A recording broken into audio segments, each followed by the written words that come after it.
In a world where war never ends, one man carries the weight of a generation, survivor of the battlefield, bringing you hard truths and hot lead, reviews from the locker, and trips to the meat grinder.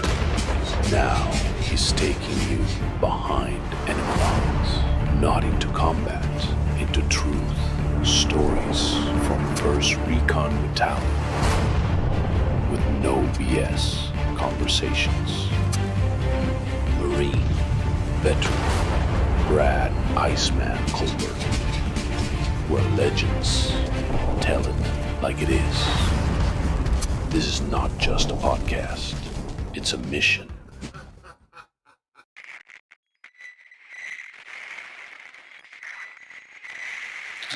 Hey everyone, welcome to the Carry On Podcast with your host, as always, Brad Colbert, the Iceman. And with me in studio is a special treat for me, my good friend, my ATL, my warrior in arms, Tony Espera. He's here in the studio. We're going to talk about some Generation Kill trivia, as most of you would expect. But we're also going to find out what Tony's been up to in the last, decade plus since retirement, right? Yep. So, Tony, welcome. I'm happy to be here, man. This is a cool place. It is. Cool shop. Thank you. I appreciate it. Yeah. I really appreciate you being here. It has been wonderful catching up. It has been wonderful to spend some time with you, break bread, share some stories, and reminisce about the old days. But also just to, understand and appreciate the fact that people who have spent so much of their time in my life and how important you are to me, it's still, you're still here, you're still in my life, and we're still friends, and that's rare these days, you know? It is. And I was working to go over the math last night. Yeah. Southern California to Las Vegas to Basra to, Yeah. We've been palling around a long time all over the place. We have. To DC, Oh, that's right. Yep. But even overseas, working for the company. Yep. Some countries which shall not be named. So let's start at the beginning, because I like my stories to start at the beginning, right? So Before we get into where you and I met, let's talk a little bit about you. Mm-hmm. I want to hear, and I want people to know the Tony origin story. So where did you grow up, and what was your upbringing like? And then where did you decide in your life to join the Marine Corps, and why? So lay it on me. Well, I wish it was a more interesting story. No, it's interesting. Don't downplay it, because I've heard the story and it's fucking great. No, I just, just a regular kid, SoCal, Southern California. My stepdad was a Mexican immigrant, so I was raised Mexican immigrant poor, right? Yeah, I did some junior college and went off a little bit of college here and there. But when I was 25, I decided to enlist. Hold on. You're skipping over some of my favorite meat and potatoes. Oh. Yeah. Oh, when I used to rebuild cars. Yes. So what were you doing before the Marine Corps? I was rebuilding cars. Oh. I did that for 4 years. Where? All over SoCal, all the worst places in SoCal, because, wealthy people don't let their cars go into repo. That's Inglewood, Watts, Compton, Long Beach. Long Beach I hear is pretty nice nowadays, but yeah, it's gentrified. Gentrified spot. Yeah. Oh, it's nice. Yeah. It's quite nice. But back in the day, which was a Wednesday, you got to dip in and dip out. You have one anecdote you can tell about your repo days, please? Pretty please. Okay. I never thought about this. Basically, I was an apprentice for quite a long time because I was still really young and I was working for my uncle. But he farmed me out to another guy, and they called him Mad Max. He had a mullet, like a custom-made tow truck with like Frankenstein parts, and everything was souped up, but it was just a piece of junk. And we go out to repo a car, and easy day. It was under an awning, right? The steel beams, and I'm like, sweet, easy day. We back in, and then we drop it. We get the hooks on it. The customer comes out and just screaming and yelling, "You can't take my stuff!" Normal drama. We get in the truck, and we speed off to rip it out of the carport. But he had chained the bumper to one of the steel posts. Bam! I was like, holy shit! The customer's pounding on the door, and I'm terrified. I'm like 20 years old. I'm like, holy smokeroos! And this is like Watts or something. Like, it's not a place for people to be in unless you're local, right? Yeah. And these tires are burning, smoke in the air, drama. People are coming out of their houses. It's like 2 in the morning, and I'm just shitting my pants. I don't know what to do. And I said, we're gonna have to get out and do something, right? I got to unhook. I don't know. He's like, nope. He looks over here. This is why I got Granny Low, and he pressed it down the transmission and put it into granny low and ripped the carport down. I was toward the beam out. Well, I didn't take the whole thing down. I took a big chunk of it, right? Yeah. And we're like granny low. I had some special redneck gear that could, pretty much tow anything. And ripped the bumper, was dragging down the street, and half his carport was dragging down the street. I'm like, gosh. Well, that's why I got a taste for unconventional work. Yeah. I've never really had a conventional job. You clock in and clock out. And that's where I got the taste for adventure. Like, just get out there on your own. And then eventually I started doing it on my own. Got my own accounts, my own area. Yeah. And it was fun. It's hard work, but it's fun. Yeah, I think it would have to have been hard work. And it's also probably pretty risky, especially in that part of town where a lot of people don't want you taking their stuff and they're willing to defend it with force, right? Taking somebody's car, especially when you're down and out, it's dicey because that's all they got. And if they have managed to have a job, then they got to get to jobs so they can pay their note. And if they don't have a job, they need their car to go find a job, Yeah. It just gets real rough. It gets real personal. Yeah. And at that tender age, what it taught me is how to, interpersonal, how to deal with people that are hostile and angry. How to de-escalate. Or just not get shot. That too. How to empathize. It's not me, it's the bank, I'm just the guy here to pick it up. Yeah. That sort of thing, I like it. Yeah. But I learned how to lockpick and impression keys and break into all manner of things. Okay. And, do stuff that the conventional, regular education. Could have had your own reality show back then. Before it was big. Before it was big. That would have been. Imagine that bumper and that carport just driving down the street. That would have been an amazing episode. I still remember that guy. That's awesome. Mullet and everything. Missed a tooth, always had a cigarette in. Right? Yeah. This is a cool dude. So you did that for a little while. And then, as you mentioned, the Marine Corps 25. So tell me a little bit about why the Marine Corps and not another branch of service. And then why 25? Like what was happening? Why not earlier? I was always a student of the martial arts. I was chasing something I just didn't know what it was. I'm not saying I was a great martial artist, but I was always training something. And just to fulfill a need, I guess, to be, I wanted to be a warrior. Yeah. This dawned on me one day. I'm like, well, just join the service. And it's a combination. It's a confluence of, confluence. Is that the word? Confluence? Yeah, confluence. Good. Yeah. First I went to the Army because I wanted to be an Army Ranger and they were busy then the Navy sounded a little too soft for me, Then the Marines, so my dad was a Marine, my grandfather was a Marine, so I just put it all together and it just made more sense. Yeah. So after the Marines I went, all my colleagues, my college friends and lifelong friends, I thought I was mad, especially to enlist at 25. And they would say, I would say, who's going to fight the wars? I'm like, well, let somebody else do it. That didn't sit well with me. I'm like, somebody else? I'm like, no. That's way before the war, just many years before the war. Right? So nobody had any idea that was really going to happen, least of all me. Yeah. Yeah. And what'd your dad say when you told him? So I told my pops, he was a Vietnam vet. I said, Dad, I'm joining the Corps. And he said, well, I'll break your legs, boy, before you do that. And I said, get the breaking, old man. So he was directly challenging me, if you can stand up to your dad or something like that, then I guess he thought I was man enough that a fighting chance in the Corps. Yeah. I'm sure the Marine Corps accepted you with open arms, especially when you told them what MOS you wanted. Oh, yeah. Which was? Infantryman. Yeah. You know what? I was so ignorant of the military. I didn't know the jobs. I didn't even understand the military as like the detailed concepts of truck drivers and intel guys and, admin clerks. Yeah. I just thought everybody got it on. I thought everybody. So I was in the recruiter. He's like, what job do you want? I'm like, the guy in the movies carrying the rifle, he's on point. He's like, infantry? Man, you got a lot of college under your belt. What are you going to infantry for? Because it made no sense to join the service for anything else. Yeah. If you want to be a firefighter, go be a firefighter. You want to be a cop, go be a cop. Yeah. So that's why I ended up in infantry. And I learned a lot of cool stuff. Had a good time. Yeah, I was the same way. I was a guaranteed infantry contract, which is like a recruiter's wet dream. They're like playing it off cool. Like, well, I don't know, man, I got to call the guy. It's really, I don't know if we can do it. Same thing. But I knew that I wanted to go recon right from the beginning. And I knew that in order to be recon, you had to start out in the infantry, but you didn't know any of that. I didn't know anything. So there you are, 25, you enlist in the Marine Corps. You go through boot camp. Do you go to MCRD or Paris Island? MCRD. Okay. And then you went to SOI, School of Infantry, up at Pendleton. Mm-hmm. And then where did you go? To Bravo Company 1-1, the famous boat company. Yeah. The First Marine Raiders. You got the Amtrak Raiders, you got the Hilo Raiders, you got the boat Raiders. Back then. It's a little different. Confused with MARSOC Raiders. Correct. And I had a little mixed feelings when they took the title, but I'm proud of them and I'm glad they took it. Yeah, well, I have mixed feelings too. Because the first recon falls under First Marine Raiders. Yeah. Right? Yeah. We're all Raiders. So how long did you serve in Bravo Company 1-1? Solid 4 years. 4 years. So your first enlistment. Yep. And at the end of that enlistment, what was your rank? Sergeant. Okay. So I think that's probably an appropriate place to tell how you and I met, right? Yes. Go for it.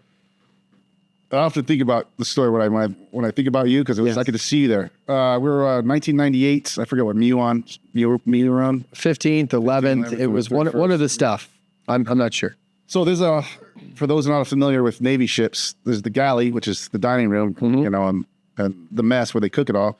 There's also the pot shack, small room full of a bunch of sweaty Marines or sailors, and then usually that's pretty shitty detail. And usually it's assigned to E3 and below. Yep, sure Right? it is. And growing up in the infantry, we had a lot of, I don't know what it's like now, but we had a lot of rigid customs and courtesies. You respected rank. Even if you're a senior Lance Corporal, you'd call him senior Lance Corporal. It sounds ridiculous now, but a corporal might as well have been a god to me back then, because I was just turned E3, And I'm walking to the pot shack, and turn my tray, and there you were. Your hat was cocked on side, your paper hat. Your I don't know how you did it, but your apron was clean. And I was passing, the tray, and I saw the corporal. I was, good morning, Corporal. And then you're like, well, good morning, Lance Corporal. That went on for several weeks, because they had you in there for quite a while. Yeah, it was 2 weeks. Yeah.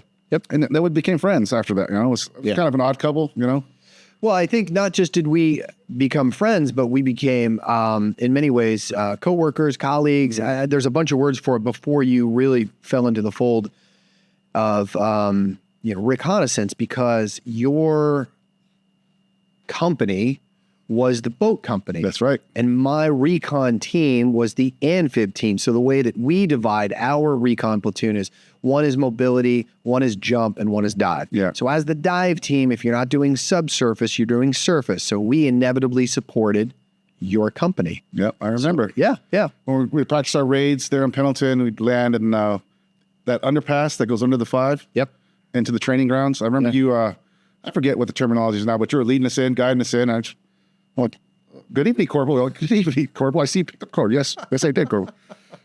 It's like you're a maitre d' at a hotel. You're like, right this way. Welcome to your route. Soaking wet, full of sand. Yeah. 80 pounds of kit on.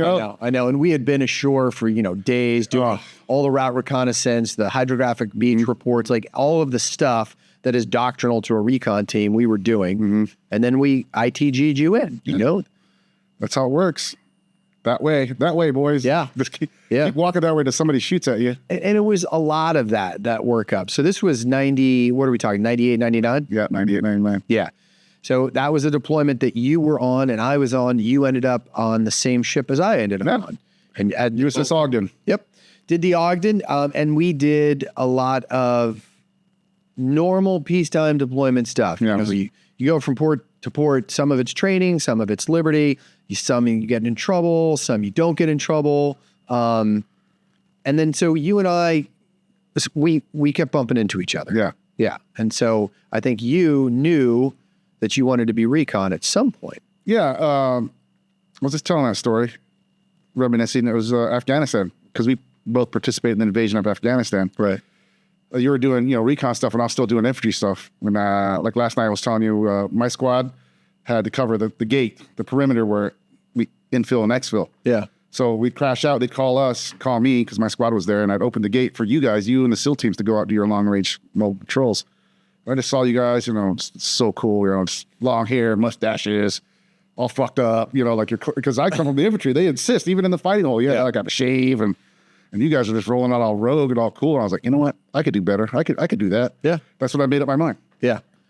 And there was a lot of enjoyable moments in that deployment, and we've talked about them in other venues, so I don't want to rehash them here. But I think one of the key takeaways is that you did 4 years in the infantry, which is no small stint. The infantry it's hard.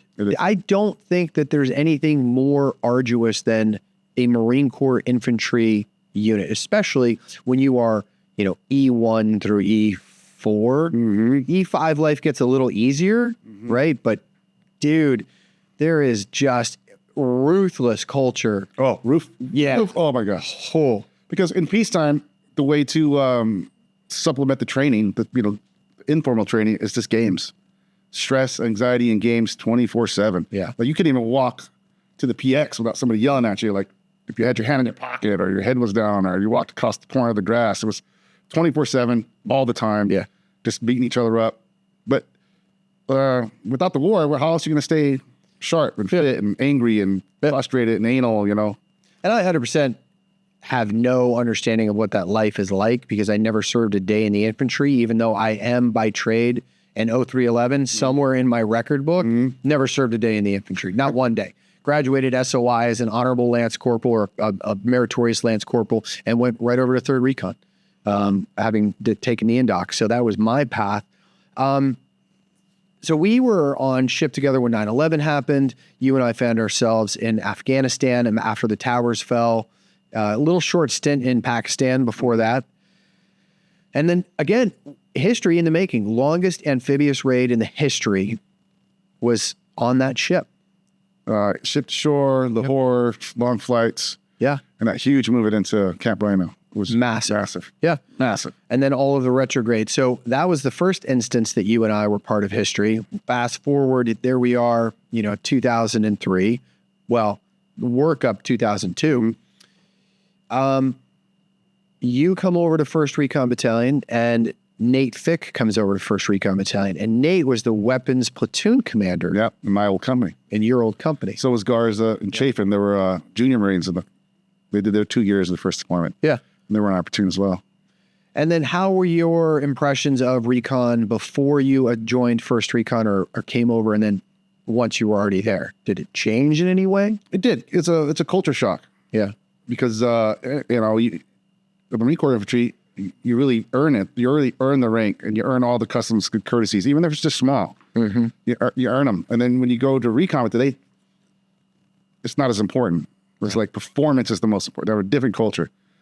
So, when a fully indoctrinated Recon Marine, Lance Corporals, hey, Roper, at standard parade rest for him, like, ooh, that's a little rough, because I'm like, I'm a fucking sergeant. I've been a sergeant for years now. Yeah. Come on. Nope, snap two. Yeah. Whatever it took to get there. A lot more mellow, but you guys made up for it. We made up for it, just tactical discipline to the max. And your hair might be a little longer, it might be a little sloppier appearance. Man, oh man. Like the details really mattered. Yeah. And the skills, the meritorious skills, it's everything. I loved it. I remember when I got there, I could only do like 18 pull-ups, and that wasn't good enough. No. The guy's doing 30. I'm like, how the hell do you do 30 pull-ups? Well, first off, let's leave Rudy out of this, okay? Just like Garza, Chafin, all those guys, everybody could do. So the highest Marine Corps PT standards is a 300, and everybody was at 300. It was like, you have to have a 300 just to be considered like baseline. It was, and the other thing that I will say about the reconnaissance community is absolutely eat their own, like to the fucking fault ruthless. If you make a mistake, if you fall down, if you stumble, there's no recovery or almost no recovery. I mean, your reputation is everything, It is. And so I got to say, I spent a long time building up that capital, very careful about how I spent it. But I absolutely was willing to write that check to get you over. Yeah. It was great. And it's one of those pivotal moments in your life where called the sacred geometry of chance, it's an old philosophy where you took me under your wing and you helped get me over there. Yeah. And that experience with the reconnaissance battalion was what set me up in my civilian life, my civilian career. Because without that, I didn't have enough cred to go into the company. It was a really interesting workup because, and I don't know if you knew about it, all the things that I learned from Afghanistan on doing what we did in Kandahar and Camp Rhino and everything in between, I carried over to 2002 during the preparations for going over to Iraq. And in my head, it makes sense. I don't know if it made sense to anyone else's, but the things, the training, all that stuff, I think it made a little bit more sense to you because you were over there as well. And Nate, who was our platoon commander at the time. But looking back on that 2002 window, and this is a tough question, so bear with me here. Not tough question to ask, but to answer. Do you think about anything that we would have done differently in that workup period still at Pendleton that we should have done? Tons of stuff. I mean, mobile warfare for, amphibious reconnaissance, we hadn't specifically really worked out mobile warfare, fighting off the trucks. That's what we did. That was our fighting platform. Yeah. I think we did one, maybe two short range patrols. We did. Yeah. Like we did. A couple, nothing significant. We did some vehicle patrols more when we got over to Kuwait, but CONUS, I wish we had done more as well now that you mentioned. More training. And then gun stuff. Of course, Marines are poor. I don't know why we're poor, but so we had to like just scrounge and steal everything we could to fix up our trucks. Yeah. I remember you go having a fit. You're trying to drill through the armor so you can what was The net. The camouflage netting. Camouflage netting. You wanted it attached. I wanted attached. So you had to drill through the armor and you had to use, what was those?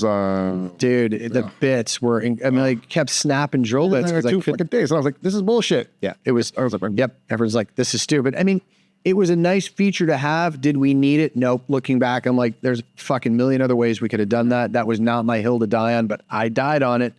I agree with you. I think we could have spent more time with the crew serve weapons. Yes. I mean, we did, but we should have done more. Nowhere near as a professional machine gunner. Correct.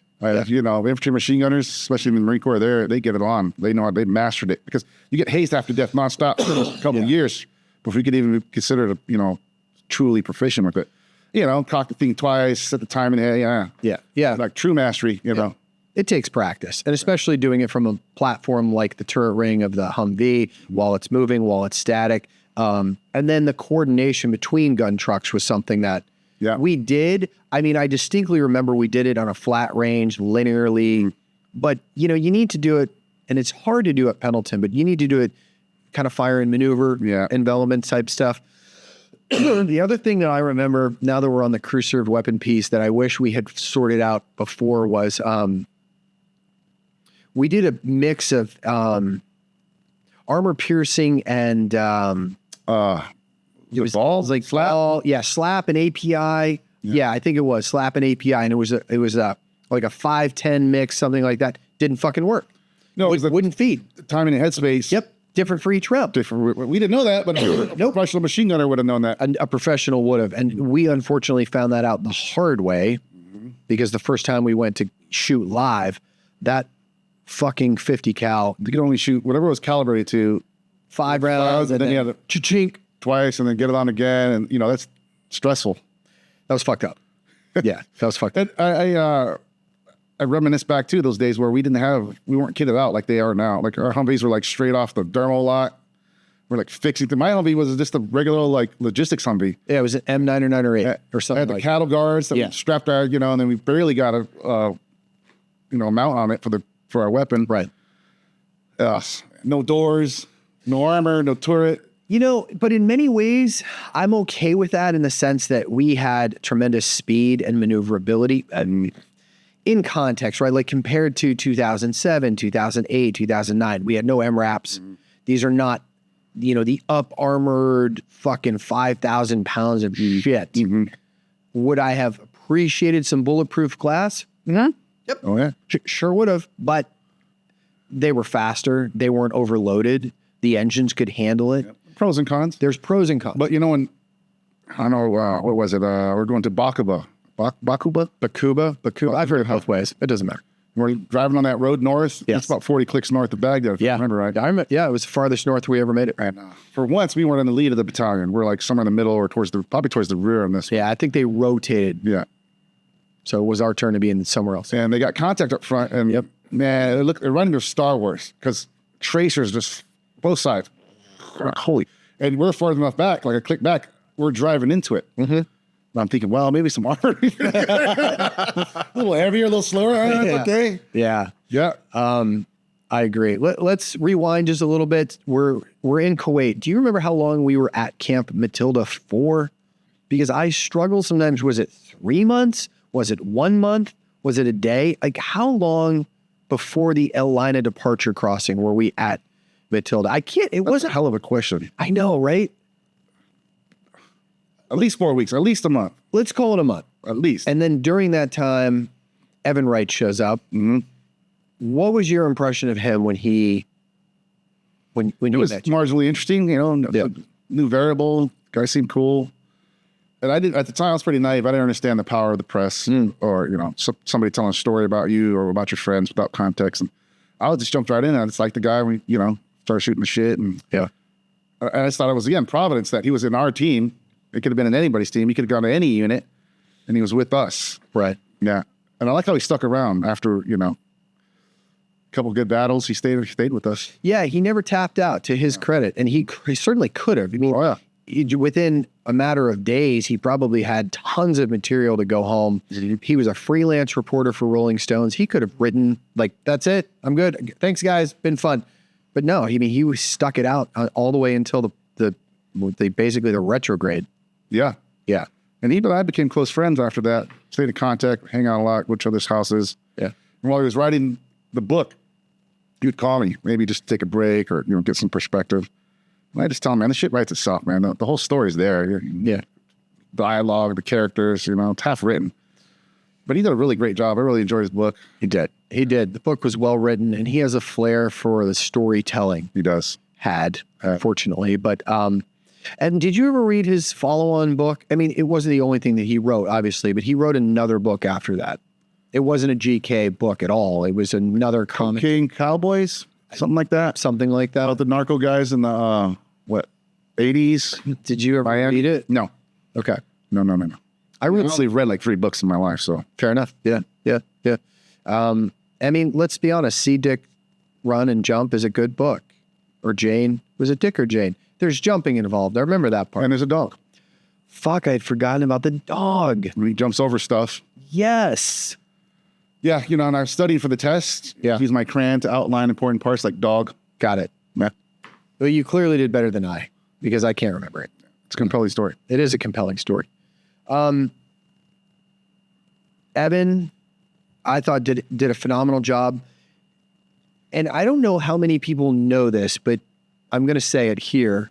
You were originally slated to be the technical advisor on the show. I was. You had the scripts, all 8 of them. I believe it was all 8, in your apartment. And I remember visiting you, and you're like, bro, we're doing this thing about and I'm looking through some of the scripts. So it's like, okay, that's cool. I didn't really. It's hard to understand the scope of how big it got. Yeah. It got real big.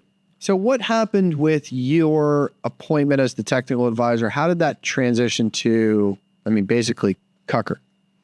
Well, you comfortable talking about it? Sure. There's no drama there. They, Evan Wright got me the job because I was getting out of the course. It was perfect timing. I was in the unit, and they really want that authenticity.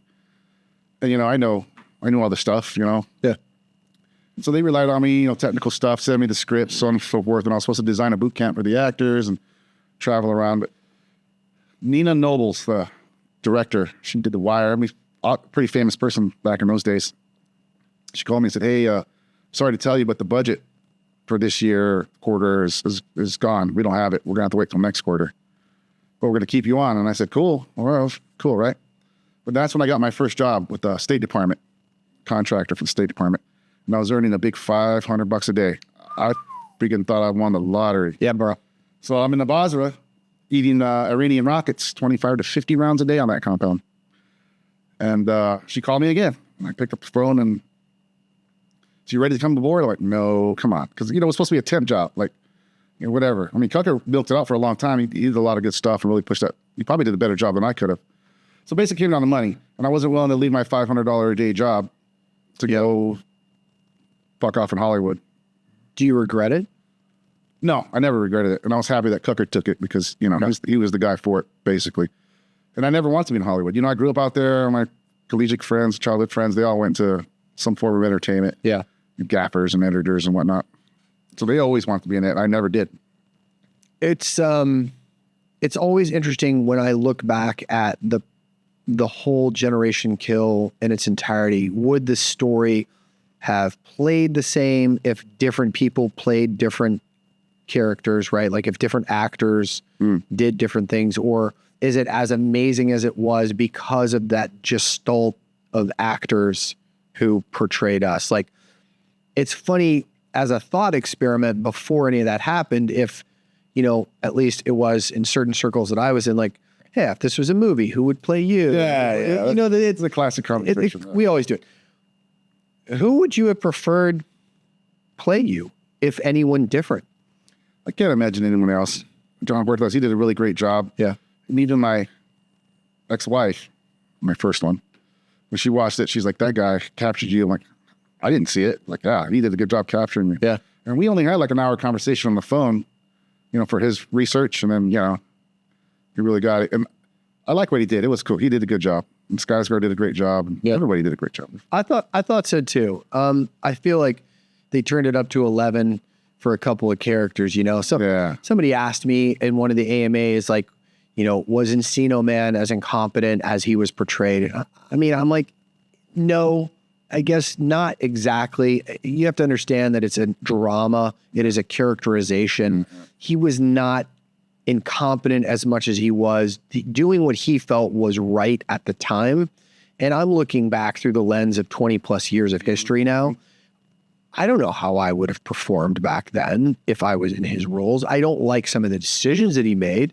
I think he could have fought a little bit harder in certain instances. Like, dude, you kind of rolled over on that one. But incompetent, it's kind of a strong word. I don't think he was incompetent. No. He said some leaders, they got the charisma. Yeah. He was kind of Neanderthalish. I'm not saying he was dumb or anything, right? Yeah. And he had that Neanderthal look and his slow manner of speech. And so I don't think that instilled a lot of confidence. Yeah. And it's like, speaking of the exaggeration of the characters, I won't say his name, but Captain America. Right. Wasn't as bad, but he definitely had some heavy elements in there. Yeah. I remember hearing him crying on the radio, and there's a lot of frustration. This guy's on the radio crying about whatnot, this and that, and like, and they really wrote him up. Evan did. And I mean, I'm not, and we're going to get to this in a minute, but I can't take responsibility for anything that Evan wrote, anything that was published, or anything that was later optioned into the miniseries. Like, people have many times tried to hold me accountable, and I'm like, it is not my intellectual property. Yeah, but you said it. I said, okay, first off, you don't know that. You're assuming I said it. That's first thing. Second, if I did, are you 100% sure it wasn't taken out of context, or it wasn't paraphrased, or there wasn't an artistic license taken? Okay. And thirdly, like I said, it's drama. It is a dramatization. So all of those things collectively is basically my response for, you know, you fucking shoot the messenger, man. I got a little bit of that right afterwards. I got a little bit of that myself. And I want to talk about that. So you and I have both had punches in the face. Tell me about yours. What happened? So Iraq is over.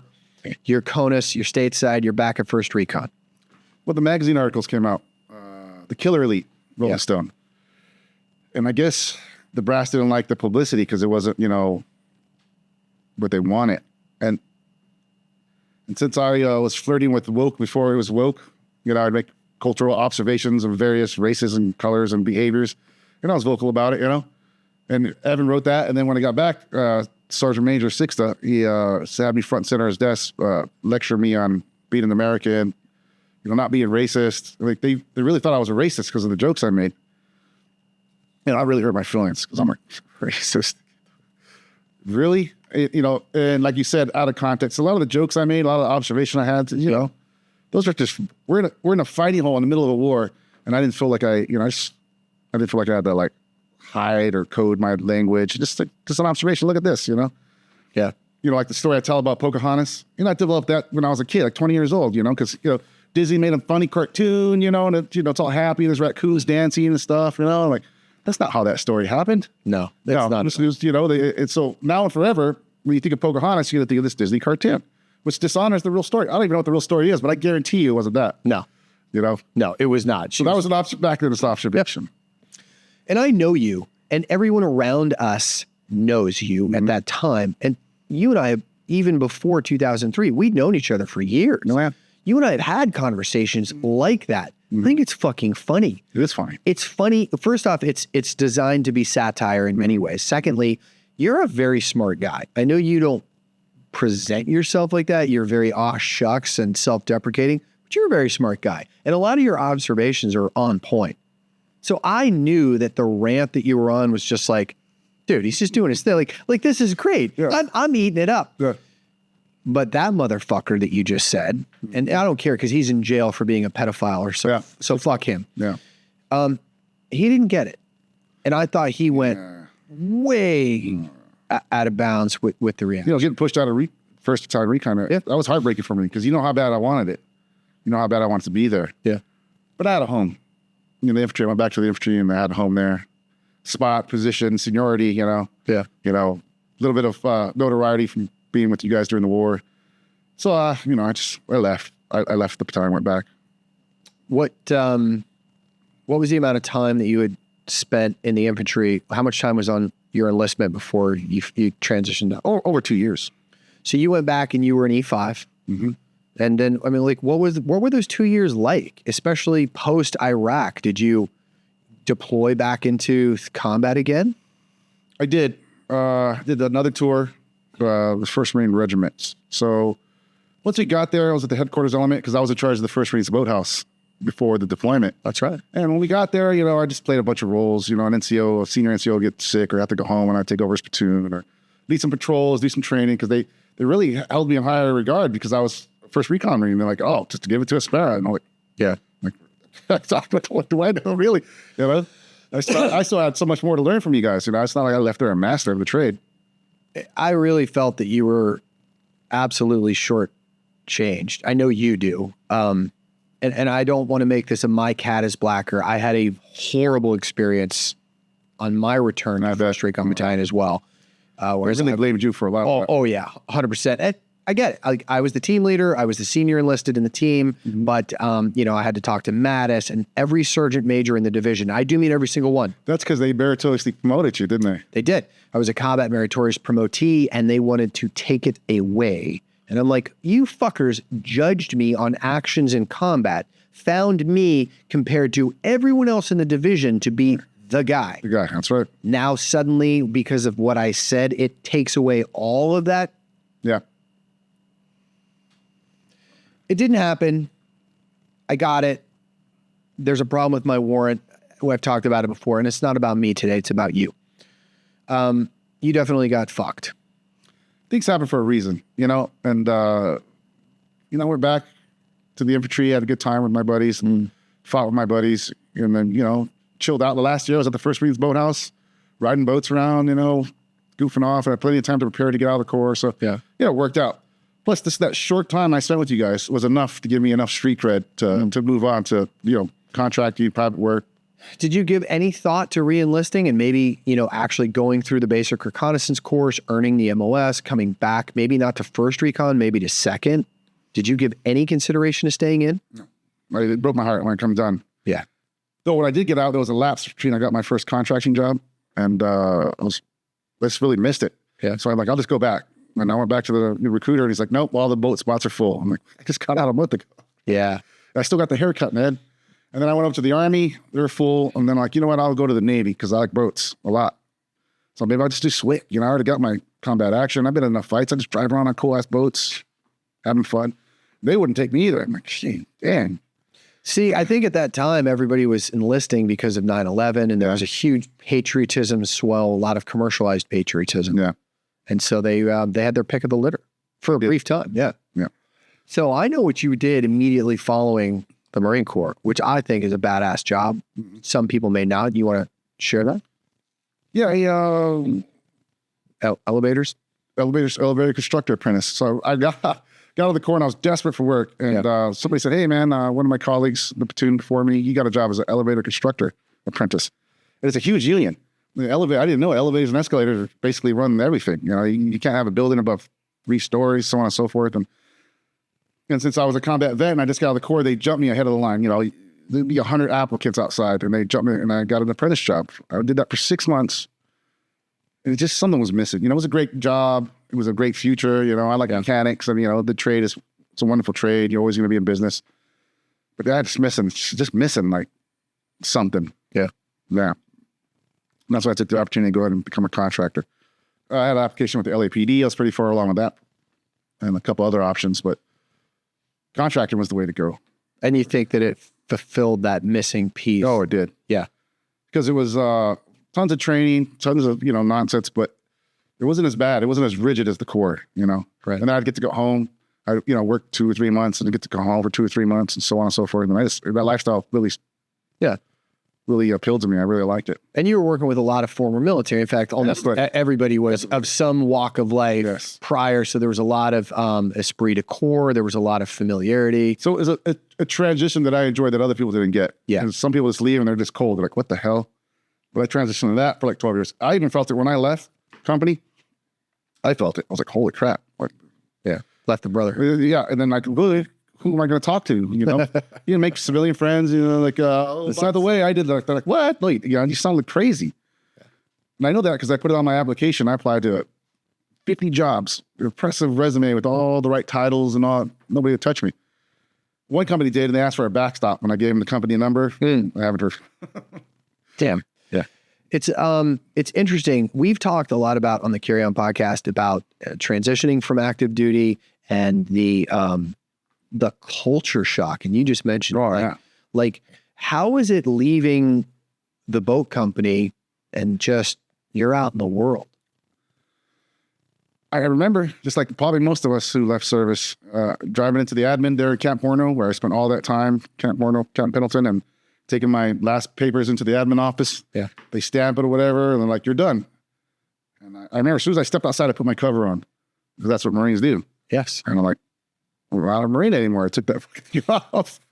Yeah, I only walked 20 feet to my car. Right? 'Cause I was technically And it had to feel weird. some sergeant major come out of the bushes. I'm like, hey, bro, I'm out. Yeah. I'm out right now. Yeah, like I don't work for you I don't anymore. work for you guys no more. Yeah, I'm actually a guest in your house. And I drove away, just drove away unceremoniously, you know, I was only a sergeant, so it wasn't like you throw me a parade or information or anything. So, you know, drove off and I feel like I just left a big part of my life behind, because it was such a meaningful part of my life. Right. The whole service, the whole 8 years, was such a meaningful part of my life. You miss it? I do. Oftentimes I think, man, I don't know what you feel, but those are some of the best times of my life. Yeah. Life was simple. There was no internet basically then. And it was just the Brotherhood and just mad adventure and frustration and water and the boats and the guns and the helicopters and all that stuff. I mean, it was cool. I mean, on a Monday, I'd be strapped in on a spy line, get floating around Pendleton, 6 of my buddies. I'm arguably, I don't know, tensile straight. I trust that somebody do it. Yeah. And I'm just strapped in on a harness flying around like, dude, this is a job. This is a cool job. That period of my life, I feel the same way about it that I think you do. Is I have a lot of positive memories. I mean, yeah, there were some shitty times, but honestly, I don't remember them as much as I do the good times. Right. Yeah. So there's a lot of frustrations, and especially in the infantry, a lot of games. Yeah. Just frustration, but I don't remember it as much. It's just a point now. It's like a bullet talking point now that I remember. A lot of frustration, a lot of games, but man, the times of buddies I've made, the adventures we've been on, so cool. It lasts and it's indelible. And so I got to ask, what would you tell your kids if they said, Dad, I want to be a Marine, I want to enlist? I think I'll take my father's approach. Yeah. Would challenge them. And if they're mad enough to stand up to me, then they'd probably have half a chance of, being a good Marine. Half a chance. You're going to have to wait until you're about 80. Boys, I've read an article some years ago talking about the warrior class. Yeah.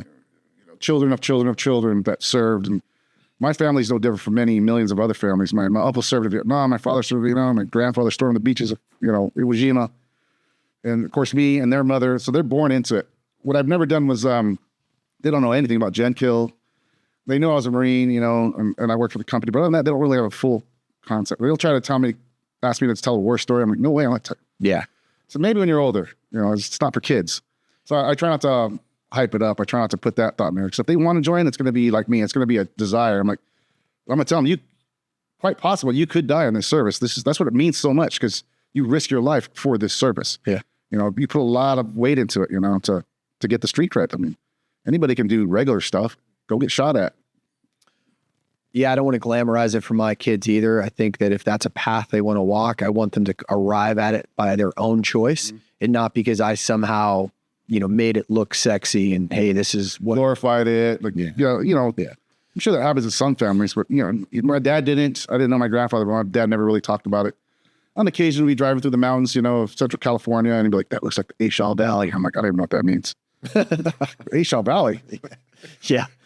But you actually, and maybe I'm making an assumption here, so stop me if I'm wrong. And I'm not asking for specifics, but I feel like you had more travel and how do I couch this? Not adventures, because I suppose that's debatable, but you've definitely traveled, seen more things, and seen a slice of the world after the Marine Corps. Oh yeah. Than you did while you were still in. Yeah. Yeah. Yeah, I'm not sure. I work for the company. Yep. And you're not really supposed to say it, but I think informally it's called the agency. The bureau, the agency, so yeah, I think that's okay to say. And they recruited me via Blackwater. And I went over there and they liked me so much, they wanted to turn me into an instructor to teach agency personnel. And it was a long pipeline. A lot of butt kicks, ass kickings I took to do that. And working for those guys, I went there. Man, I went to a lot of cool places, just like you, all the war zones and the conflict zones and the other zones and a lot of that. And I married a case officer. And so we did followed her on her career. Yeah. Mexico City, Bogota, Madrid, New York City. When she did her stateside tour, it was pretty cool. Yeah. To live right there in the city was neat. Yeah. And I don't want to bring up a painful chapter in your life, and you don't need to expand upon it, but this is one of your ex-wives, correct? Yes. Okay, got it. So are you currently married? No. No? No. Is there somebody important that you... Yeah, I got a special somebody who takes care of me. Yep. And kids are still amazing. Growing like weeds, as my father would say. Good. Yeah. Every time I see them, they just get bigger and bigger. Yeah. Are they old enough to grapple with? Not yet. Now, well, I'm sure they are, but I don't know about any other fathers out there. But when I try to teach my kids technical stuff, they just switch off. Same. There's like last time I tried to teach them how to box, and after about 15 minutes, they want nothing to do with it. No. They like taking the fishing instructions. I taught them how to fish, but that's a little bit easier than technical stuff. So I'm picking up the boys tomorrow, and they're going to spend the summer with me, and I'm gonna start their martial education. Okay. And then I work down at that range. I'm gonna have my buddies teach them firearms. Okay. And DT, defensive tactics, and whatnot. They'll take it more from them. And I was going to actually broach that, so I'm glad that you did. Firearms in the house. What is your opinion on explaining, teaching, coaching, younger kids on proper use of firearms? Are you for it? Or are you against it, especially considering the profession of arms that you were in? It's a piece of equipment. You're going to teach your son how to use the table saw? Yeah. They have to have the right respect and be trained in the right way. They have to be responsible kids. So you got to know your kids. If they're no impulse control, if they're just wild, and But if my children, I demystified it. I'm like, here it is. I'll load it, show them, like, touch it, look at it. This is what you do. This is what you don't do. Furthermore, after this, you're never going to touch them again unless in my presence. I train them. I got them BB guns and pellet guns. Kind of stepping it up, and I treat this as a rule. And I'd put their BB gun in their room, ammo, everything, that's a disaster, right? I said, just imagine that. That's the armory. Yeah. You're not touching unless you ask permission. You got to treat this like a real gun. So it's like a trainer, and they did well last summer. They really respected it. I think it comes down to respect. You got to truly respect it and understand that it's designed to take life. It is absolutely designed to take lives. And I've had a lot of questions from listeners asking about my personal beliefs on this gun or that gun or this law versus that law. And a lot of it comes down to a lack of understanding about what laws are actually out there. But also, I think it's a lack of understanding about America and our culture and our freedoms and rights and privileges. And you, I think, hit it absolutely on the head. The onus is on us as adults, as parents, to treat our children with trust and confidence, and then to really understand, are they mature enough? Yep. Will they respect it? Are they going to use this as a tool, or are they going to use it as a weapon? That's true. It's dangerous. And I teach the boys that the bullet doesn't come back. Once it leaves, I don't think they understand yet. Once it leaves, it doesn't come back. Yeah. So you got to be real cautious. Is there a moment in Iraq that you wished that the bullet could come back? No, of course. The straight combat is easy. They're trying to kill me. I'm trying to kill them, get some, and that's what we're there for. Yeah.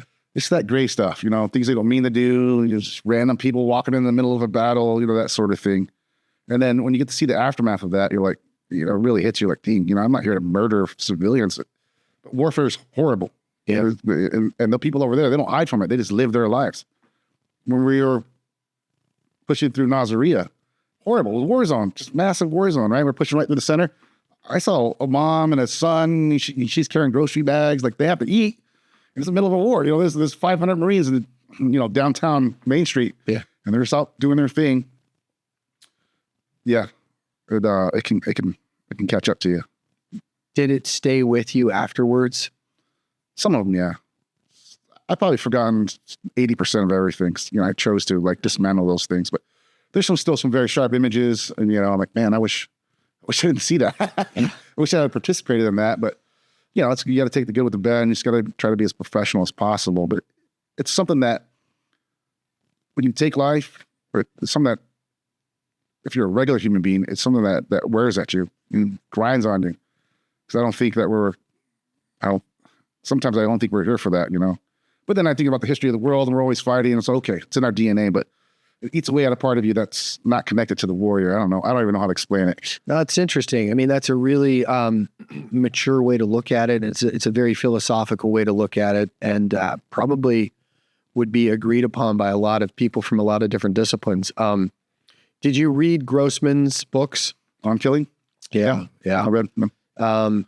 You know, he talks about the psychology of it and, you know, sitting in the act and really just coming to terms with violence, who may be predisposed, who may not be, and things of that nature. And fantastic books. I mean, if anyone hasn't read them, but I think you're right in one sense. You know, I think it takes a certain level of sociopath to... Straight sociopath, just to like not care, not to truly be in touch. Yeah. I mean, sometimes I wish that was the case, because then, I wouldn't have been fretting all these years about it. Right? But the fact that it hits you pretty heavy, and I think it's important for all the other warriors who get a little bit, because life's valuable. When I think about Iran, I feel bad for the regular Joes. Yeah. Fuck the military. If I was 20 years younger, I'd re-enlist us to go over there. You know, the Marines are all lined up to probably take Carg Island or something. Take an island. That'd be rad cool. Would that be pretty fucking cool? Yeah. Amphib mission for real. Oh yeah, like legit. Legit. Taking a... Yep. Yeah. Yeah, So, this is ours now. This is ours now, yeah. So if they learn that lesson when they come home, just have more compassion for the world, more understanding, like I do now. When I was young, it's just all about getting on. It's all about, just follow orders and getting the kill on, fight. Yeah. Now I'm like, oh, wait a minute. Those are just people, mostly just fucking regular old people just doing their stuff. Hungry. And we're over there tuning them up because of the government, I'm like, oof. I think all of us as parents really just want the same thing worldwide. We want a better life for our kids. And, I think at the end of the day, no one really has grand ideas about what that should look like. Like, my children's lives should come first at the expense of everyone else on the planet. There's probably a little bit of that. But again, I think that speaks to, you'd have to be a pretty hardcore psychopath to be like, it's these two. Now, not to suggest that as parents, we wouldn't do anything on heaven and earth to protect our children. But I guess the point I'm trying to make is, like, we have more in common when we strip away all the ideology of religion and government and culture. And it's just, it's our kids and our legacy and what we're trying to create for them. But then I like you, and I don't even know if it's 20 years younger. I think that if somebody knocked on the door today and said, dude, because that's how I would want to be addressed, we need you. Yeah. And we're ready to go. Like Arnold Schwarzenegger Commando, the helicopter. Yeah, I always love that. Yeah. It was like the president. Yeah. The president remember Chuck Norris one? Yes. He's like, the president? Damn, sucker, the president wants me on this mission? Do you remember that? Just a side note. He says no. Chuck says no, right? Yeah. And the rest of his team's in that bird, right? And I know what it takes to pack out a mission. It takes preparation, rehearsal. So here comes Chuck. Didn't rehearse. Nope. Didn't pack his own kit. Nope. It's like, hey, Brad, Tony, pack Chuck's kit. He's going to be here. Pack Chuck's kit. What are you talking about? His locker's right over there still. Yeah. Go pack his shit up. Let's get it ready to go. Make sure it's all, lubed up and, maintenance. So Chuck just walks on the bird with his jeans on. And he's cool. He's cool about it. Yeah. Yeah. You remember when he landed, too, he drove off on a motorcycle with rockets on it. That's right. Right on the handlebars there. Cool. Yeah. I thought that was like legit, I like everything from the 80s movies is still, I want it all. From the guns to the uniforms to the kit to the vehicles, like I want all that. Yeah. Right. That's my pyramid. I want to reach a moment in my life where I can earn enough money. Like, all that's mine. I don't know what I'm going to do with it. I just want to hoard it. Hoard like a dream. Yeah. I'm going to sit on this pile of gold. But I would go back. I would go back today. I don't know how effective I would be or useful, but there is a part of that life No, I mean, not just wearing the uniform. I'm talking about combat, about being a warrior in the gauntlet, in the ring. That never can be equaled anywhere else. Like I said earlier, the price of admission is you're signing your life onto like you know, a lot of games, football, basketball, all these cool games, hockey. I love me some hockey, and they're warriors. But when they step onto the ice or the field, they're not signing their life away. Like, I may die out here to play this game. That's a different level of commitment. Yeah. And it take away more. Not to diminish sports. I love sports, but it's different. So when I hear commentators talking about football players, like, they're such a warrior, I'm like, really? I mean, maybe he could if he would have just enlisted or something. Yeah. No, but football's pretty cool. But is it really? Yeah. Are they really warriors? Yeah. I'm like, I don't know. I don't know about that. No, I think the only sport where you could truly say that about would be like old school gladiator. I mean, like, we who are about to die salute you kind of shit. No, that's not for me, but street cred. Yeah. Every battle you survived in the arena, more and more street cred. Yeah. So you gotta earn it. That's the highest. I always say it's the hardest experience to earn because you have to risk your life for it. 100% agree. And I know it's campy and cheesy, and I probably threw it out there in, a cavalier way, but it is true. You do have to earn your stories. You gotta earn them. Yeah. But to double back to why I joined the Corps, because I think I'm an adventurer at heart. I wanted to go on adventures. I was a poor kid, SoCal, didn't go anywhere, never been on a plane, never been more than 50 miles away from Riverside, California at that time in my life, right? And I just dreamed about all these adventures. Like, I want to ride in a helicopter and fly in a plane. I want to see the world. And the Corps really helped me. The Corps really set me up for that life. So my 12 years with the company and the 8 years in the Corps, that's 20 years of soldiering. Not as long as you and some others, but yeah, I'm proud of that 20 years, and I'm happy with it. Now, as for going back, I would love to go back if you could reverse time on my knees, my hips, my poor reflexes, my flabby old man body, my dad bod now. Like, just subtract 15 years, I might be able to hack it. Yeah, but there's a lot of wisdom. There's a lot of wisdom. The wisdom. Tell me you wouldn't mind a younger man's body. You're old. Even mine. I was pretty strong back then. I could run and swim. You're pretty strong now. Mastering. Yeah, I definitely agree with you. I would love to have known then what I know now. All right. I would have been, and I think we're all like that. Like, that's not some epiphany that I just came up with. It's like universal, right? But as a fighter, as a warrior, as somebody who served in combat, as somebody who wore a uniform, you're like, fuck, I would love to go back, to the 2001 and be like, check it out. I'm going to drop some knowledge on you. Here's another decade of combat experience. It's hard to get. Yeah. I think I would just be probably more calm, because all those experiences are all new, but now they're not so new. All the stress. Yeah. And guys that are really calm and level, the other Marines gravitate to them, I wish I had more of that. I was just as green as everyone, like dodging bullets and like flinching explosions and stuff, right? Like, fuck, that was pretty serious. So I want to ask you a question because it did come up in one of the AMAs from one of our listeners. And I said it would be answered when I sat down in front of you. So you brought it up in a manner of speaking. So a little known fact, you were actually the one that gave me my call sign. It wasn't me. You came up with it and you applied it. Mm-hmm. How did that happen? Tell the story about how that came to be. Gee, that's a hard one. It is. I had to reach back in the archives. I think we were shooting the shit. You're nerded out on one of the nerdy computers, right? Like studying doing homework instead of arm wrestling or jujitsu like normal Marines, right? I lost my loincloth, okay? That's what it was. And then just always admired how calm and collective you were, the manner of speak, your tone and tenor. And I've always admired that. He's like an Iceman. You're ice cold, Iceman. And then just came out and just used it a couple times. And, that's a call sign. When everybody picks it up, it's it. Stuck. You just got lucky you got a good one. I wish if I time traveled back, I'd give you a less cool one. Thank you.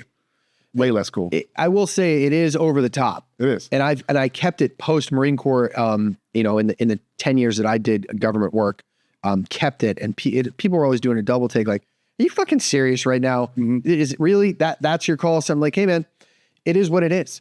A good friend of mine gave me that a long time ago, and I'm not changing it. You earned it because everybody else picked it up. And now it's just like, that's how call signs work. Yeah, it is how call signs work.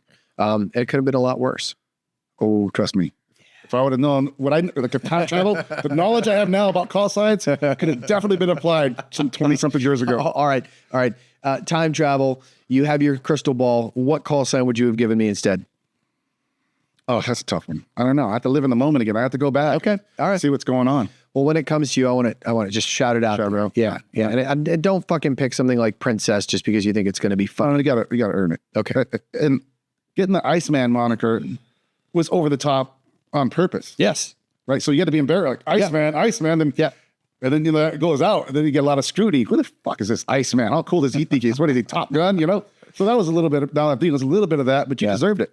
You deserved it. Well, I mean, I appreciate that. I appreciate that at all. I mean, we were all green. I got shot at or did some stuff, saw some things in small doses in Afghanistan in 01. Mm-hmm.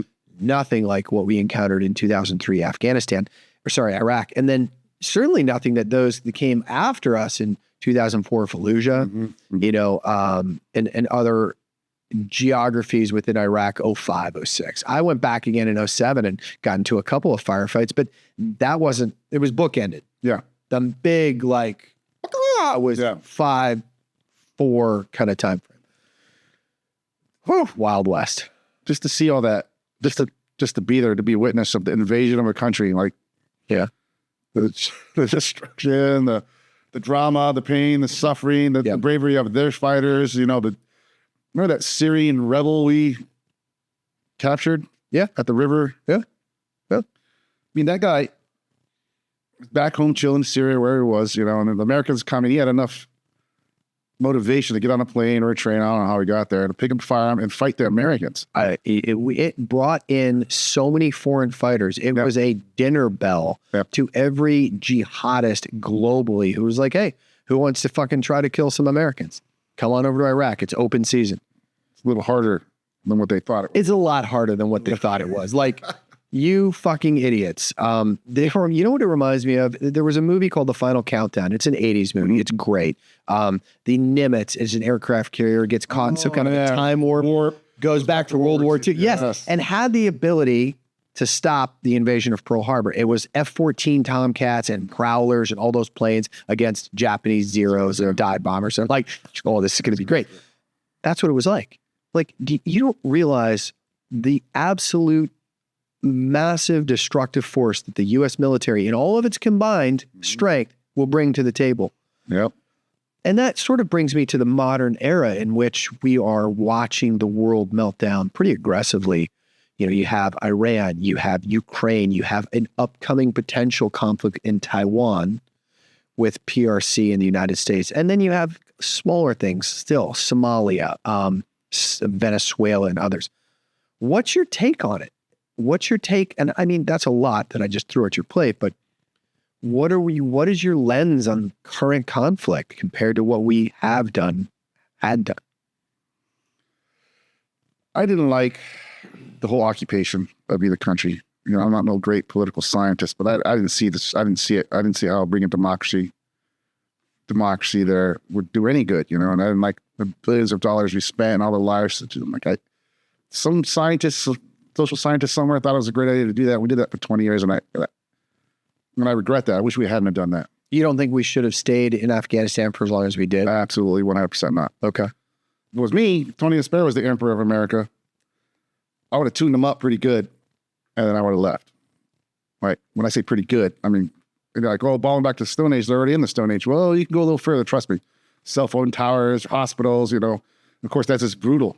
Yeah. Who would want to do that? That's a last resort thing, but what else are we going to do? You blew up our towers, you killed our Americans on our home soil. I don't think trying to teach your kids English and democracy is the way to go. It's not our responsibility. You know what? Leave us the fuck alone.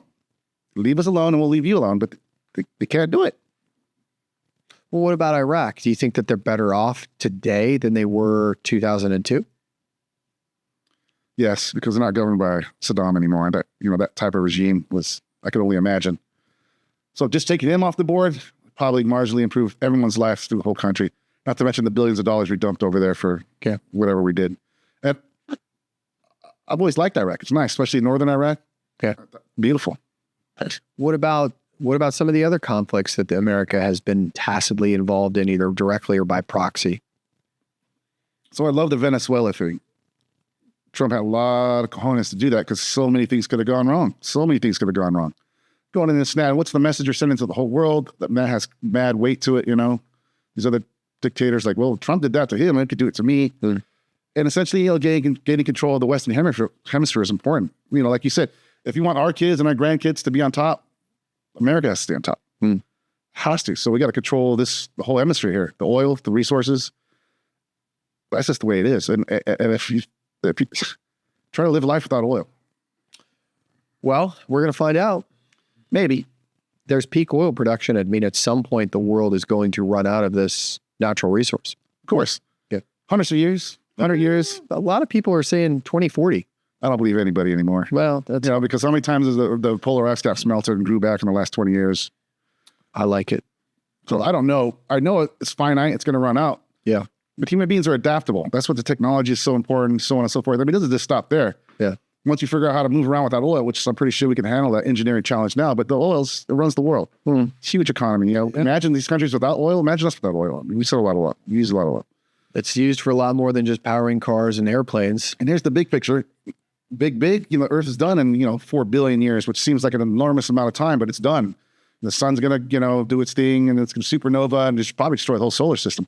The future for us is in space. It sounds corny, but that's the only future we have. I happen to agree with you 1,000%, and I've talked about it ad nauseum here. We're not doing it with fossil fuels. Right. It's going to have to be mad science, but, you know, the innovation, the market drives that, right? You got a cow, why buy another cow? Why buy a different cow when you got a cow producing milk? Just when right before that cow goes dead, then you know, go buy a sheep or something or whatever, fix it, change it. Or ask Cucker for his goat. Yes. I wonder what he named that goat. I don't know. He wanted to name it Dinner. Dinner, yeah. We're going to eat it. Yeah. So what about Ukraine? I know you have some thoughts on it. I do. At first, I thought it was good for geopolitical reasons, draining Russian resources, you know, to stop the aggression and, you know, save lives. But I don't like it. I don't like us being involved in it. I know we sent a bunch of money, and then I think about the poor trooper on the Russian side and the Ukrainian side in some fucking frozen field somewhere getting slaughtered by drones. Yeah. American drones. You know, our technology. What did that kid ever do to me? So I don't like to be a party to that. And I'm tired of us getting involved in it. Unless it's just a really solid reason to be there. They have oil. They have resources that we need. And when everybody jumped on the bandwagon, I'm like, you guys got to be kidding me. Can you even name 2 provinces over there? What's their chief export? What's their GDP? Where do they stand geopolitically? Why are they important to us?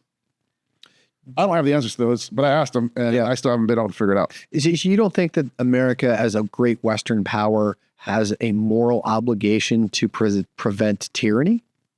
No. Okay. Unless it serves our interests. If the 2 interests align, very well. Because then you get to become your own tyranny. You take over something, you know, you knock that dictator off, then you send the State Department in there. They become the new form of tyranny. You know, people got to fight for their own countries. They got to figure their own stuff out. Right. And like I said, that Russian 19-year-old kid who was drafted into the army, now is getting his face blown off in some frozen field somewhere with our technology, with our money. It doesn't sit well with me. If you want to fight a war, fight a war on your own. Don't drag us into it. Unless Ukraine, I don't know, unless I missed some. What do they have to offer us? What do they have to offer our children? As far as that goes, there's a wealth of resources that are available in that country to negotiate. But I take a different stance, but it's not about me. I wanted to hear what you think. I'm thinking like a grunt. Yeah. I know you wouldn't want you to get your face blown off in some frozen field in the Ukraine because that's where it goes. Yeah. That's where it goes. Small country starts a war with the big country, and then everybody picks sides, and all of a sudden everybody's blowing each other up. And we don't even know why. Right? And as far as like, no offense to the Ukrainians, they've suffered a lot, lost a lot of people, so the Russian troops, but what the hell do I care? I never cared. I had to find it on a map and I had to study it just to make sure that it was worthy to not care about. Not once in my life did somebody ever said, God dang, sure lucky the Ukrainians on our side, you know, not once. Well, I mean, the United States had a similar paradigm back when we asked the French to help us fight against the British. That's because interests aligned. No, there was money to be made. And, you know, we've done a lot of that. And it was maybe one time French that hated the British. That was more an enemy of my enemies, my friend, than it was in any French interests aligning with America. True. And I guess there's something to be said for that, you know. But we'd have to conquer the whole world if that was our standard. Yeah. In many ways, we've tried. Yeah. World. We'd have to conquer. Because why one moral standard for Ukraine and not Iran, not So, Saudi, not all these countries that do all kinds of terrible, wacky things that we don't agree with? so then what about Iran? They deserve it. So I just want to make sure you're okay with what's taking place in Iran, not as okay with Ukraine. Iran, because the Iranian government, I gotta be careful because I respect the Iranian people. You know, there's regular people. I respect the people. Sure. But they've been at war with us for a long time, man. It's undeniable. And I have some critics saying, well, that was 50 years ago. They took our embassy. Do you know what that means? They took our embassy. They captured our Marines and other personnel. They held them for over a year. They captured our chief in Beirut, tortured him to death. I mean, for months. All remember those special EFPs that were putting on the road, blowing up everybody during the war? Rockets. These folks have been at war with us for a long time. And they have tolerated it just because the mess we're in now, it's an ugly PR thing with Trump, but he could take it. He's like, fuck it, I'll do it. You know, no other president wanted to take it on. They just kind of skirted it, paid them off, looked the other way. You know, and I don't know if they really had nukes or dust or I don't know any of that. I would like to believe, but you know, it's hard for me to believe anything. How do you think it ends? In some type of watery, mealy mouth way, probably. I believe in Trump. I have faith in him because he's been pretty good on basic foreign policy. You know, he's done more than in my lifetime that I can remember anybody else doing. Okay. I would like to see, just get the dust, man. Just if it's down there, let's go get it and let's go home. Got it. You know, send in the fucking CBs. They're pretty good at building shit. You know, some Navy SEALs, you know, or fucking battalion of Marines surround the mountain and dig it out. That's a lot better than killing everybody. That's a lot better than infrastructure. You know, you destroy their oil, you're destroying the people's way to eat, disrupting the entire world's economy. Yeah. People have to know, these other countries that are so adversarial to us, they have to know that they need to leave us alone. You know, go live your life, keep all your genocidal, maniacal stuff over there, and leave us alone. I am all about defense in depth. I don't have a problem with that. And I would much rather fight a war there than over here. Although weird as it may sound, I'm actually a huge fan of Red Dawn, and that would be some badass shit because every redneck in America would just be reaching for that shotgun at that fast. I pitied the army because there's so many vets, there's so many guys know what they're doing, you know, plenty of weapons. The American spirit, man, I don't even know how you could defeat the true American spirit. And forgive me if I'm being too patriotic. No, I'm a patriotic guy. Not at all. I am too. I mean, absolutely. I still tear up when the Star Spangled Banner is recited at. That'll bring tears. Oh yeah. But I think the Japanese said it best in World War II. If we invade America, behind every, and I'm paraphrasing, behind every blade of grass is a rifleman. There it is. And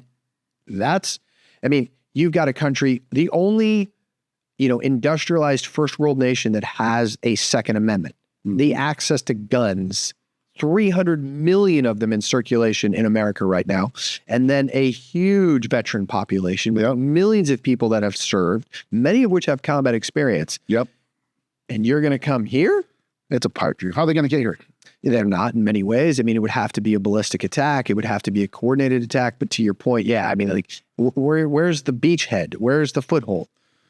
If we continue down a certain political ideology where we purposely give up our power, purposely give up our influence, go homogenous, the one world order and all that stuff, then the Chinese move into Canada. Nobody's going to stop them because it's a one world. You Chinese, the Iranians or some coalition of Arabs are going to move down to Mexico, move right in there. And, unless we have our foot in everybody's butt to prevent that. So if we just try to isolate ourselves and let the world be the world and, sing kumbaya, then there'll be a couple million Chinese in Alaska or, Canada just waiting to cross the border. That's what you got to worry about. They're not flying here. Yeah. Their boats ain't making it here. So we're pretty safe here. We're not safe from ourselves. It's well said. Yeah. I'm not safe from ourselves. I think I've always thought the only people that could beat America is the Americans themselves. A lot of people have said that the country is beginning its slow decline, that all empires collapse eventually. All empires do collapse. Well, there's preventative measures like seizing the oil in Venezuela, like totally dominating the Western Hemisphere, like knocking out the Chinese influence in Panama. And it sounds ridiculous, but I like Trump's idea of taking Greenland. Nobody's using it. Nobody cares about it. They only cared about it as soon as he opened his mouth about it, right? Mad resources, defense and depth. You put bases there. And when has America ever, when have we acquired a new territory, new land? Anything significant in the last 100 years? I know there's Puerto Rico, whatever, and Island territory. Yeah. I think J-Lo would have some stuff to say about Puerto Rico. Yeah, I'm sure she would. Is she still alive? I think Did you ever get back? Did you ever get back to me on that? No, I never did.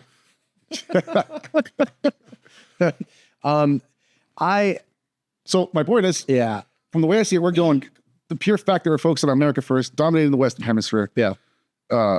Securing oil rights, because if Trump's going to do what I think he's going to do, hopefully he can pull it off.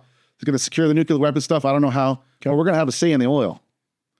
Oil's life. Mm-hmm. The oil makes everything, and if we control the most of it, then that secures generations for us. We have more domestic oil production than we import. We just don't access it. We don't refine it. We don't put it into That's production. the part of the suicidal empathy that I'm talking about. Because we can drill, baby, drill, right? I mean, nothing to stop us except the mountain of environmentalists and so on and so forth.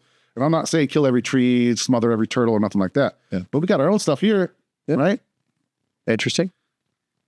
I don't want to smother turtles either, by the way. No. So, that's the suicidal empathy. We want to pump our own oil. Now we got to play politics with Saudi. Now we got to play politics with these cats and, look the other way and do these other things just to have the oil, have access to the oil, to be able to buy the oil, to keep the dollar, petrodollar going. Right? You lose that.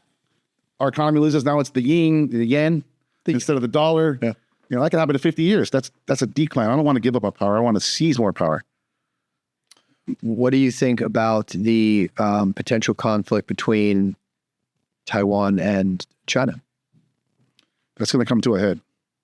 One thing that's going to hold it off is pure American muscle. Pure American muscle is going to keep the Chinese at bay. I have a feeling that I know they're very patient. They have like 1,000-year plan. What's 100 years to them? What's 20 more years to them? Yeah. While we debate abstract sexuality and, we're just rich over here. We're just rich as all get out, just doing ridiculous rich people shit as a country. Yeah. Right? And who's turning the screws out there? Who's keeping us safe? Because without that, there would be none of these cultural ideas that are being thrown around and taken quite seriously. These ideas are quite serious. They are quite serious. Yeah. What other you think in Rwanda they're discussing genitals of your women and boys and transitioning? They're just surviving. No, they're cutting off most of them. Yeah. So then they do some pretty fucked up shit. I want to switch gears for a minute, my friend, and I want to talk more about what makes you happy. What are you doing in your life to find fulfillment, to find enrichment? And I'm not talking about work. Like what grounds you? What makes you happy? Well, a really good friend of mine, Ivan Loomis, tugboat. We served together in Afghanistan. His stepdad or someone was a carpenter or an architect, and they sent him a woodworking magazine. Excuse me. Full of all these Japanese woodworking tools. Yeah. And since, there's not much to look at on ship, I read through that magazine like 50 times and decided every single tool that I was ever going to own. And I was going to go back and become a woodworker in my spare time. Okay. So I'm a woodworker.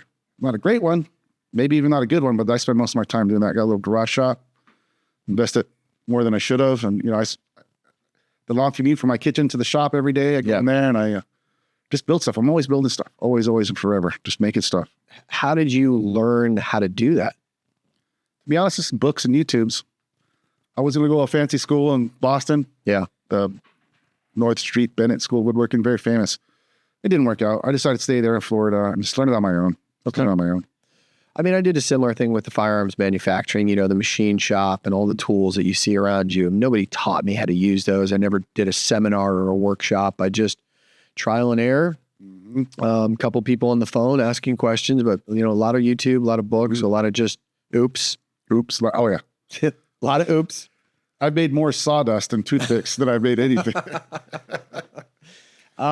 So what about any other hobbies? What else? I know you mentioned fishing. I'm a fisherman. Yeah. Yeah. What kind? Deep sea, freshwater, saltwater? What are we? I like fishing inshore there in Florida. I like to stay in the bay. Okay. I still get seasick after all these years. And after all that time I spent at sea, I still get I seasick. can't understand that. Because you ever got seasick? No, I don't get motion sick at all. No. It is a weird vestibular. I just don't. And I've told some stories where I have been in some horrible conditions where everyone else around me was vomiting. And I'm like, that's gross. I'm not doing it.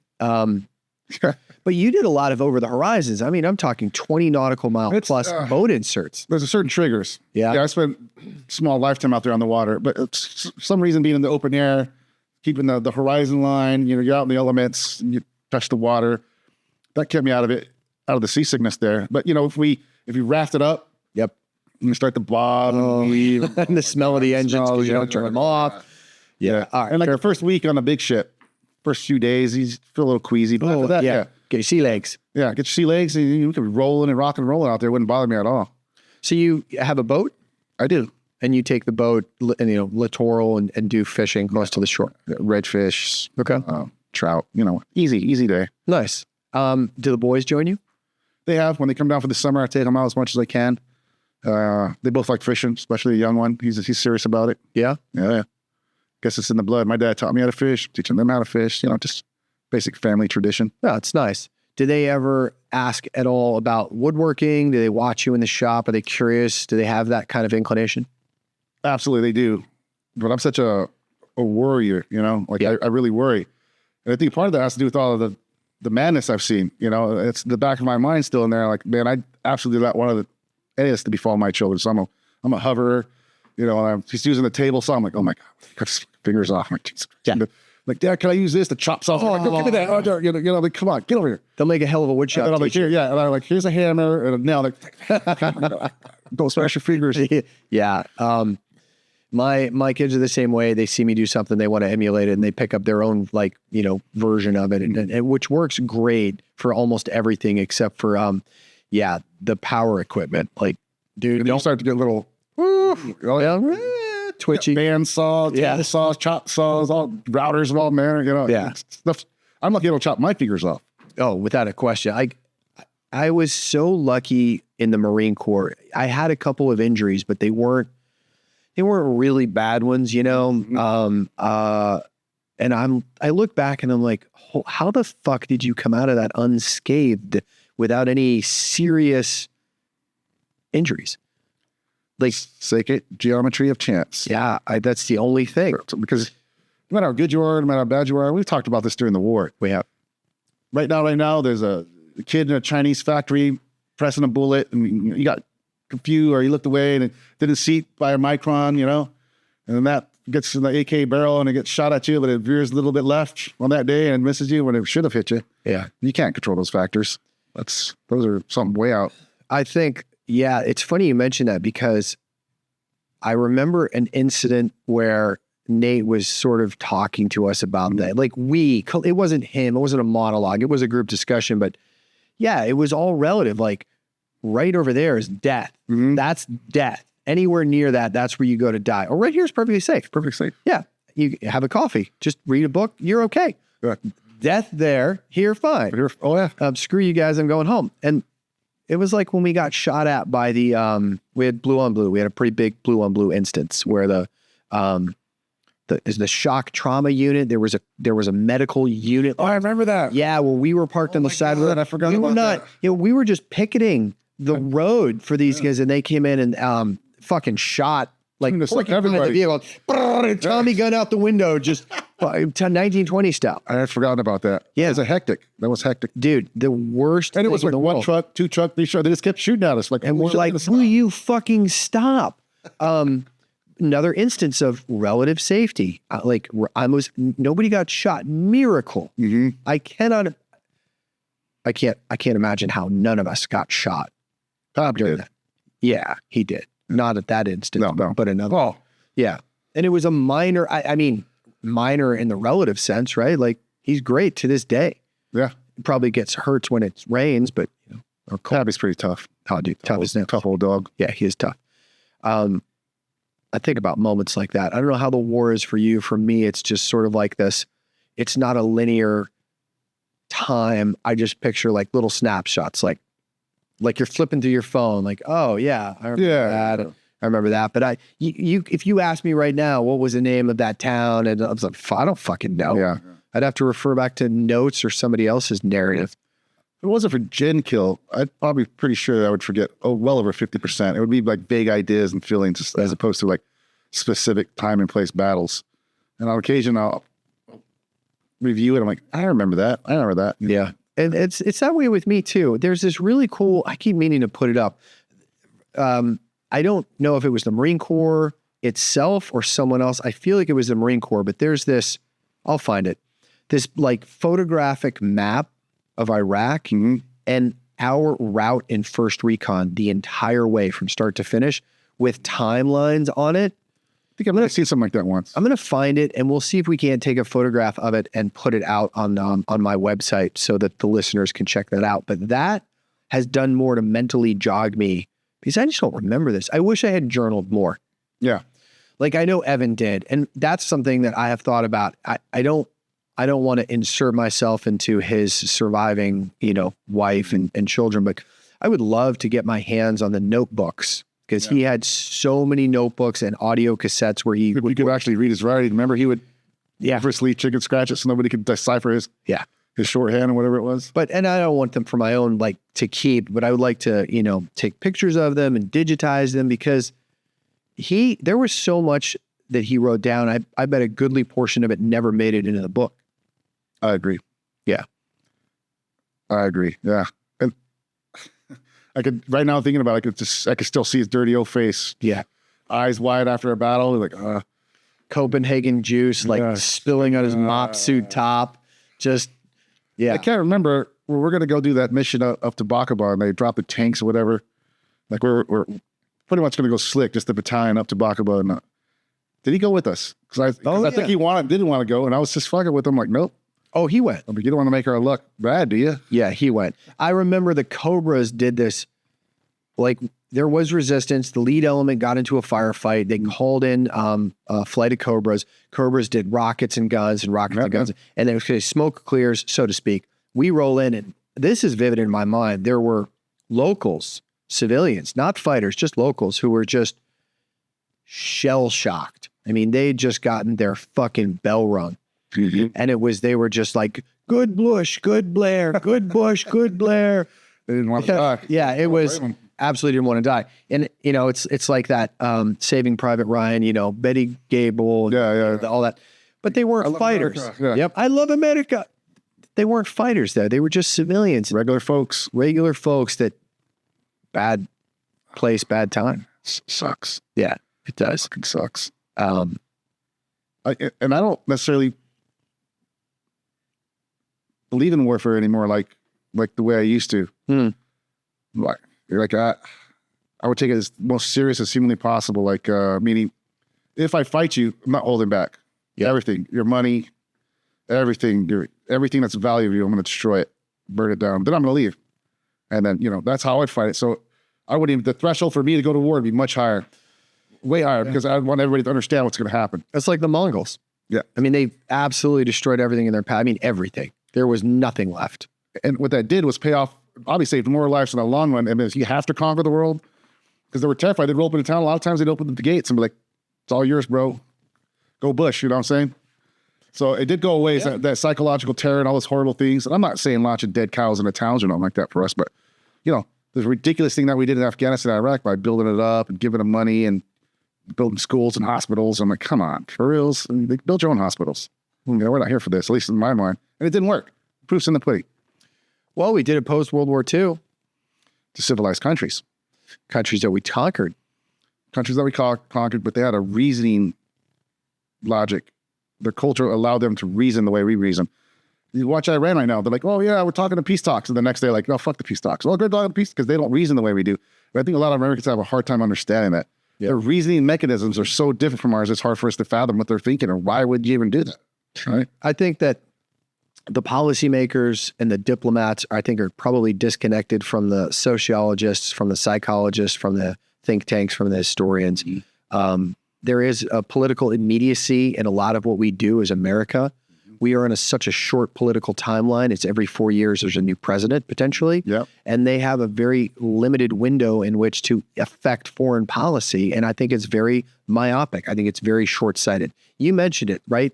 The Chinese look at calendar, we look at a wristwatch. Yep. And they're perfectly happy to wait till we unfuck whatever it is we're unfucking. And while I agree with you in many ways that Trump has more, let's call it chutzpah than any other president before, I would love just to see an exit strategy, like spell out what victory looks like and achieve it. That's my take. Me too. I'm worried, but I'm gonna stay hopeful that we can minimize casualties and bring it to a serious conclusion. I'm pretty sure this is gonna be like some middle of the ground, half-ass, just to try to get out of there before the midterms or something. But I really like to see some serious resolution. I like to see the Iranian people take control of their own country again. Oh, 100%. Yeah, but I don't want to help. No, I am of like mind with you on this one. I want the Iranians to rise up and take their own country. So I am a big fan of the grass is greener on my side of the fence because I fucking water it. Mm-hmm. It's not because somebody came in and laid down sod. Mm-hmm. We grew this, we water it, it's nice and lush. You guys do the same. Now they tried back in Jan, Feb. Mm-hmm. They had a protest. That was the opportunity. That was the moment that America should have, and in Israel, if they wanted to, done what we've just done the past couple months. Like when all those protests were taking place, that was the perfect moment.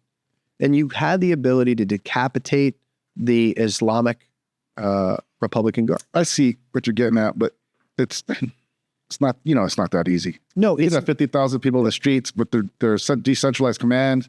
These all separate units, and the only way to change it is to kill enough people at the top. Keep killing until somebody wants to give up. But see, I don't think you need to just kill everyone at the top. You need to make it so that there's no other choice. Put them in a orange dilemma. Okay. See, remember I talked about logic mechanism? Yeah. You're like, it's perfect logic to you, right? Not to them. Totally. Not to them. They don't see it. I agree. Understand it. Yeah. So you reason with bullets at that point. But I think a lot of the RGC is, it's a military. They get paid. Those people at the bottom have a paycheck. Take away that paycheck. Take away the mechanisms to pay the lower. They'll leave. They'll desert. Who's left? At the tip of the spear, you have the shaft, you have the base, right? Mm-hmm. Take away the tip of the spear. What are they going to strike back with? It's more than that. I'm oversimplifying your point. I love this discussion because I don't think that there is any one answer. No. There are various shades of gray that you could potentially turn into an answer, but it's a thought experiment at this point. Undermining their economy, great strategy. Mm-hmm. Killing a bunch of their top leaders, great strategy, although who's negotiating now? And I've always thought, because, I have my affinity for the grunts in the war, even on both sides, you got to kill the right people. Slaughtering a bunch of grunts in a frozen field doesn't, you know what I'm saying? Yeah. And you just got to get over there and capture or kill the right people until somebody wants to play ball. Like the Pablo Escobar style. Gold or lead, bro. Yeah. Gold or lead. Somebody's going to want gold. Eventually. Want gold. Cut a deal with America. Get 10 cents off a barrel or something, and Straits of Hormuz open up. And then the people are happy. They're throwing a parade. And everybody loves, they name a city after Trump. Well, we'll find out in a couple more months. Or not. I've appreciated the discussion, and I think we've covered a lot of ground. There is one additional question I want to ask, and it's kind of open-ended, so there's no right way to answer it. But you had a lot of notoriety based off of Generation Kill, right? A lot of people know Tony Espera based off of Generation Kill. Mm-hmm.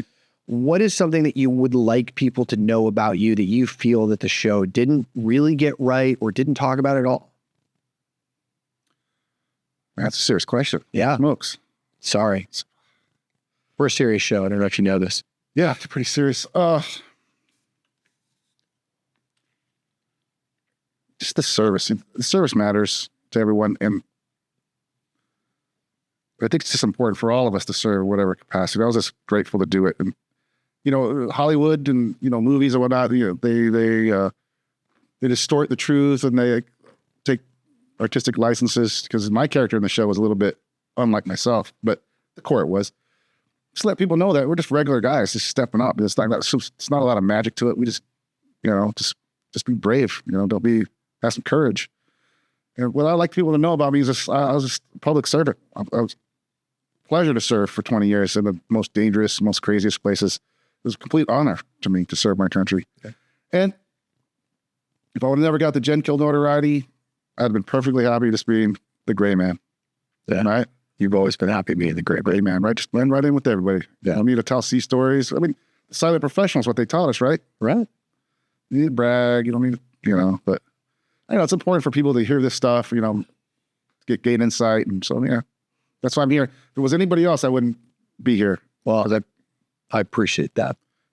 For you, buddy, anything. Yeah. You've been an amazing man for me to know and have remained friends with, these 20 plus years. You're gonna make me cry. I know. I'm sorry. So awesome. Well, I love you, brother. Thank you for having me here. And yeah. Cool show. Thank you. Hope you do well. Appreciate it.